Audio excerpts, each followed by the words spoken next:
마가복음 3장 7절에서 19절에 있는 말씀입니다. 마가복음 3장 7절에서 19절에 있는 말씀,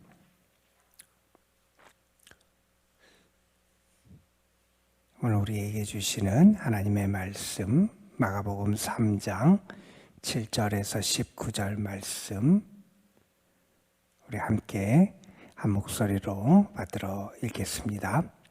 예수께서 제자들과 함께 바다로 물러가시니 갈릴리에서 큰 무리가 따르며 유대와 예루살렘과 이두메와 요단강 건너편과 또 두로와 시돈 근처에서 많은 무리가 그가 하신 큰 일을 듣고 나오는지라.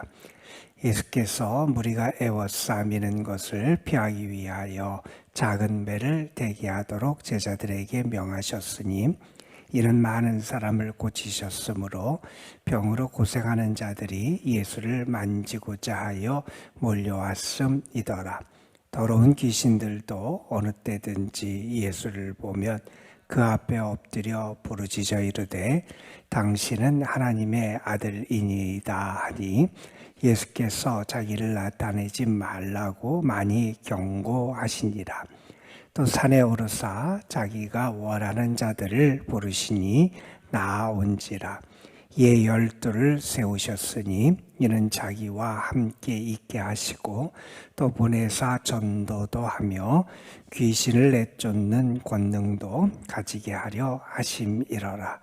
이 12를 세우셨으니 시몬에게는 베드로란 이름을 더하셨고 또 세베대의 아들 야고보와 야고보의 형제 요한이니 이 둘에게는 보아너게 곧 우레의 아들이란 이름을 더하셨으며 또 안드레와 빌립과 바돌로메와 마테와 도마와 알페의 아들 야고보와 및 타데오와 가나나인 시몬이며 또 가롯 유다니 이는 예수를 판자더라. 아멘. 우리가 어제 읽었던 말씀은 안식일과 관련된 사건과 논쟁에 대한 말씀을 우리가 어저께 읽었어요. 예수님의 제자들이 안식일에 밀밭을 지나다가 그것을 따서 먹은 사건이 있었고, 또 예수님께서 안식일에 회당에서 손 마른 사람을 고쳐주신 사건이 있었지요. 사람들은 안식일 하나님이 우리에게 주신 축복의 날이고 하나님 안에서 쉼을 얻고 새로운 능력을 얻는 그런 축복의 날인데 그 날이 변질이 되게 되지요. 내가 죄를 범하지 않기 위하여 조심하는 날로 변질이 되게 되고요. 다른 사람이 또한 안식일을 범하느냐 안 하느냐를 보면서 다른 사람을 판단하고 정죄하는 날로 변질이 되게 됐어요. 하나님은 우리에게 안식일을 주신 특별한 이유 가운데 하나는 아마 이런 이유도 있을 것 같아요. 우리 인간은 계속적인 욕심과 탐욕에 이끌려 살아요.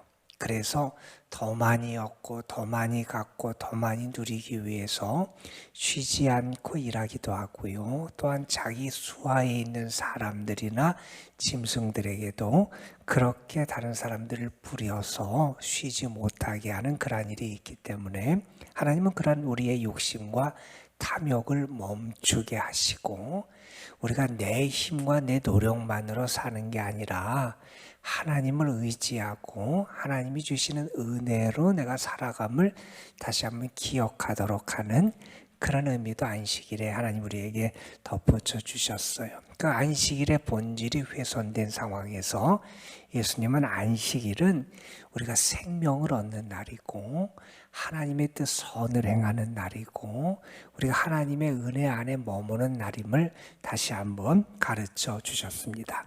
그런데 그 사건 이후 어제 3장 6절에 보면 그 바리새인들이 헤롯 당원들과 함께 예수님을 없애고자 이렇게 꾀하는 그런 장면이 나왔어요. 그들은 예수님을 방해하려고 그랬고요. 어떻게 하든지 예수님을 없애버리고자 결탁을 하게 됩니다. 자, 그렇게 악한 세력이 예수님의 사역을 방해하고 예수님의 활동을 방해하고 복음의 역사를 방해하려고 할지라도 우리는 분명히 압니다. 사람이 하나님의 역사를 막을 수 없고요. 복음의 역사, 생명의 역사를 어둠의 세력이 이길 수가 없다는 사실이에요. 오늘 말씀에 보면 예수님이 제자들과 함께 계신데 큰 무리가 따라요. 어떤 사람들이 따르느냐? 유대와 예루살렘, 그러니까 지금까지 주로 갈릴리에서 예수님이 지금 활동하고 계시잖아요. 갈릴리는 이스라엘의 북쪽 지역이지요. 유대와 예루살렘은 이스라엘의 남쪽 남부 지역이에요. 그 다음에 또 여기 이두메와 요단강 건너편, 이 이두메는 고대 에돔 지역을 나타내는 그러한 지역인데 이 이두메와 요단 건너편이라는 것은 이스라엘의 동쪽 지역을 말하는 거예요.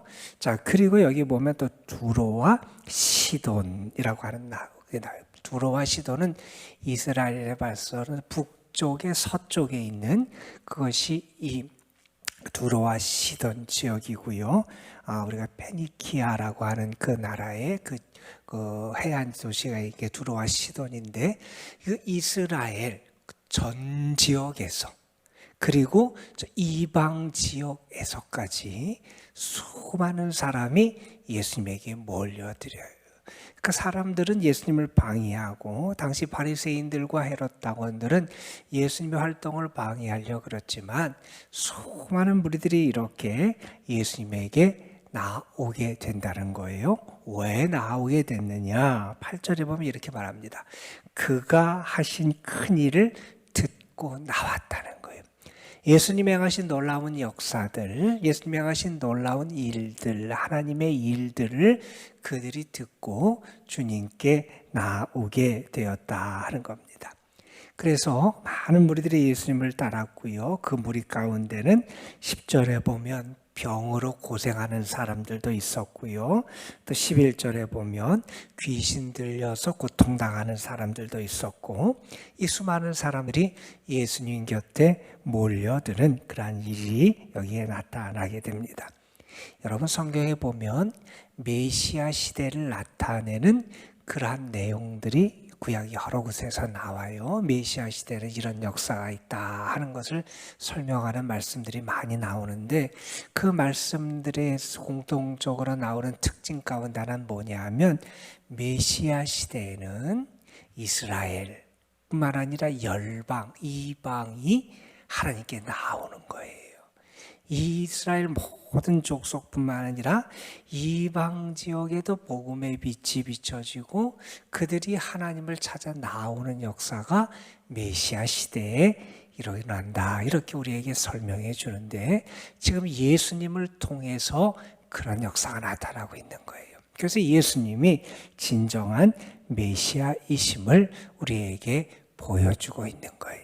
그래서 예수님이 참된 메시아다 하는 것을 우리에게 보여주는데 12절에 보면 마가복음에 등장하는 좀 재미있는 표현이 여기 등장해요. 예수님께서는 자기를 나타내지 말라고 많이 경고하셨다 그래요. 예수님은 자신에 대해서 사람들이 예수님이 어떤 분이라는 걸 나타내는 것을 말리셨다는 거예요. 왜 말리셨느냐? 그것은 아마 당시 사람들이 생각하던 메시아관과 예수님이 생각하시는 메시아의 사명이 달랐기 때문이라는 얘기를 많이 해요. 무슨 얘기냐면 당시 이스라엘은 로마의 식민지 같이 로마의 지배를 받고 있었잖아요. 로마의 압제를 당하고 있는 상황에 있던 이스라엘 백성들은 그들에게 나타나는 메시아는 어떤 메시아라고 생각을 했냐면 그들을 로마로부터 자유케 할 정치적인 메시아를 그들이 기다리고 있었다는 거예요. 그들의 압제로부터 그들을 자유케 하고 그들로 하여금 로마의 통치로부터 자유함을 줄 수 있는 정치적인 성격의 메시아를 기다리고 있었다는 거예요. 그런데 예수님은 그런 메시아로 오시지 않았잖아요. 오히려 자기의 생명을 내어주시고요. 연약한 자들과 함께 하시고요.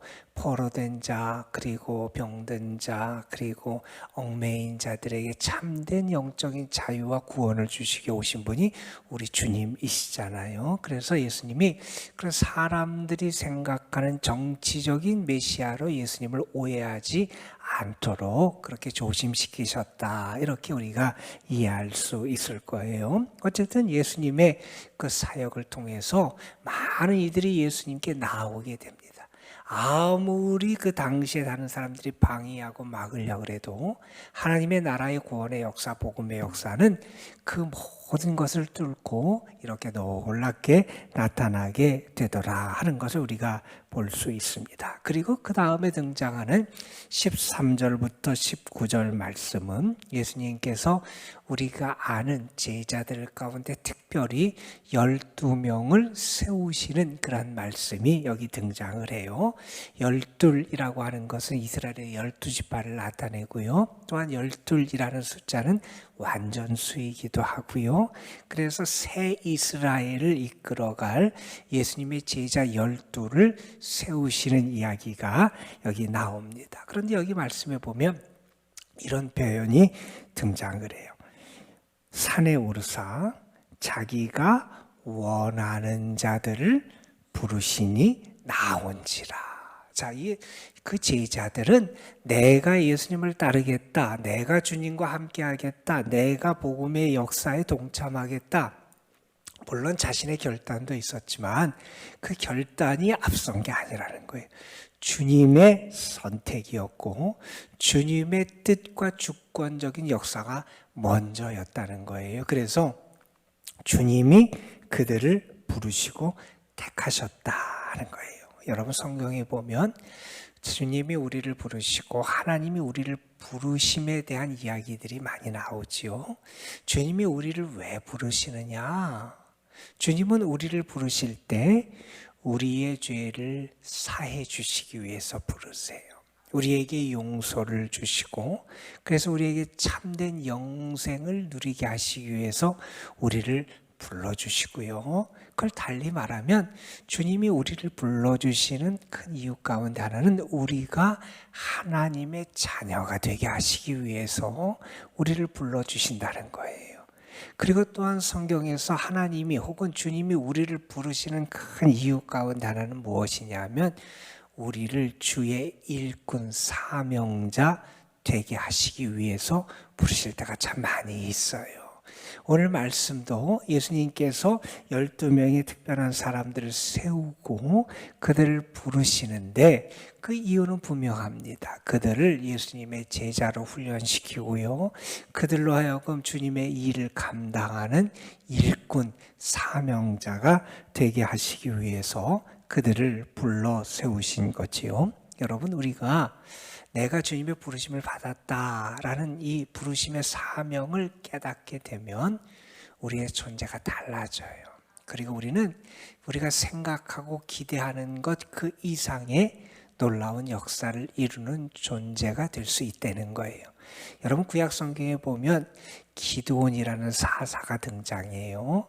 미디안이라는 세력이 이스라엘을 괴롭히고 억압할 때 하나님께 쓰임받아서 미디안을 무찔렀던 그런 사람이지요. 300명과 기드온의 용사들, 기드온과 300명의 용사들, 우리가 잘 알잖아요. 300명을 가지고 수많은 사람들을 대군을 물리친 놀라운 역사를 이뤘어요. 그런데 기드온은 우리가 아는 것처럼 그는 사실은 겁쟁이였어요. 몰래 먹을 것이 떨어져서 미디안 사람들에게 발견되지 않으려고 숨어서 다작하는 데 가서 그것을 해서 이렇게 먹으려고 했던 그렇게 그러니까 사람들에게 띄이는 것도 미디안 사람들에게 발견돼서 어려움을 겪는 것도 두려워했던 그 사람인데 하나님이 그를 부르셔서 쓰세요. 그러면서 뭐라고 기드온을 향해서 하나님 말씀하시냐면 큰 용사여 이렇게 말씀하세요. 인간적으로 보면 연약한 사람이고요. 아무것도 아닌 사람이고요. 겁쟁이였고요. 나서기도 정말 두려워했던 사람이고요. 그런 사람인데 하나님은 그를 뭐라고 부르시냐면 큰 용사라고 부르세요. 하나님이 큰 용사로 부르셨으면 큰 용사가 되는 거예요, 여러분. 내가 연약하고 내가 부족하고 내가 아무것도 아닐지라도요, 하나님이 나를 부르시면 그 부르심의 역사가 우리에게 나타나게 된다는 거예요. 여러분, 우리가 알듯이 사울, 바울이라는 사람, 교회를 핍박하고 예수 그리스도를 믿는 사람들을 핍박했던 사람이었어요. 그런데 주님이 그를 뭐라고 택하시냐면 이방의 주님의 이름을 전할 그릇으로 택하세요. 그래서 그는 열방에 주의 복음을 전하는 귀한 큰 사역을 감당하는 큰 일꾼으로 쓰임받게 되잖아요. 주님이 우리를 부르신다라고 하는 것은 우리의 존재 자체가 놀라운 역사를 이루는 존재로 변화된다는 거예요. 그런데 오늘 말씀에 보면 14절에 그들을 부르신 이유를, 따로 세우신 이유를 설명을 해요. 그 이유가 뭐냐? 자기와 함께 있게 하시기 위해서. 여러분, 제자는 그 스승과 함께하는 사람들이잖아요. 어느 분은 믿음을 이렇게 정의합니다. 믿음은 뭐냐? 예수 그리스도 안에 거하는 게 믿음이다. 주님과 함께 거하는 게 믿음이라는 거예요. 내가 어느 자리에 있든지, 혼자 있든지, 아니면 내가 사회에서 일하는 자리에 있든지, 내 가정에 있든지, 내가 그리스도와 함께, 주와 함께 거하는 사람, 주와 함께 하는 사람, 주님 안에 거하는 사람이 주님의 제자라는 거예요. 그게 믿음의 모습이다 하는 거예요. 여러분, 정말 중요한 것은 내가 어떤 환경에 처하고 그 환경의 상황과 문제가 어떻고 하는 게 중요한 게 아니라, 정말 중요한 것은 내가 하나님과 얼마나 가까운 삶을 살아가느냐가 중요한 거고요. 내가 정말 하나님과 동행하느냐가 중요한 거잖아요. 에녹은 하나님과 동행하는 자라 하는 그러한 칭호를 받았다 그랬잖아요. 그가 하나님께 들려가기 전에 그 사람은 어떤 사람이냐? 하나님과 동행하는 사람이다. 예수님이 제자들을 부르신 이유는 뭐냐? 주님과 함께하기 위해서다. 주님이 나를 부르시는 이유가 뭐냐? 주님이 나와 함께하기 위해서 우리를 부르셨다는 거예요. 그 다음에 계속해서 이런 말씀이 14절 뒤에 나옵니다. 보내사 전도도 하며 15절에 귀신을 내쫓는 권능도 가지게 하려 하심이라. 이게 무슨 얘기냐면, 여러분, 복음을 전하는 것, 전도하는 것, 그리고 귀신을 내쫓고 사람들을 악에서부터 자유하게 하고 어둠으로부터 자유하게 하는 것은 예수님이 하셨던 그 사역이잖아요.